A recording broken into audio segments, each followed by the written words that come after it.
মনে রাখবেন আইএলসের writing task 2 সবসময় 4টা প্যারাগ্রাফ আসবে, সবসময় 4টার বেশি না 4টার কম না। স্ট্রাকচার অফ দি এসে, first paragraph introduction,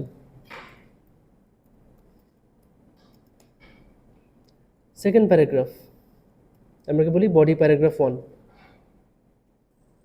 third body paragraph 2, last conclusion.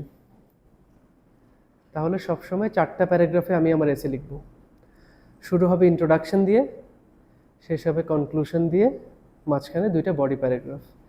আচ্ছা, কেউ কি একটু আইডিয়া করতে পারেন কোয়েশ্চেন থেকে? আমার মনে হয় আপনারা পারবেন যে আমার বডি প্যারাগ্রাফ 1-এ আমি কোন পয়েন্ট ডিসকাস করবো আর বডি প্যারাগ্রাফ 2-তে কোনটা ডিসকাস করবো? ফ্যান্টাস্টিক।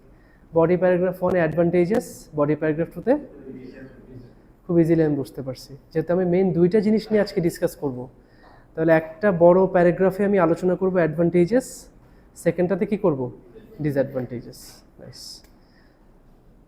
তাহলে এটা আমি এখানে লিখে দিই।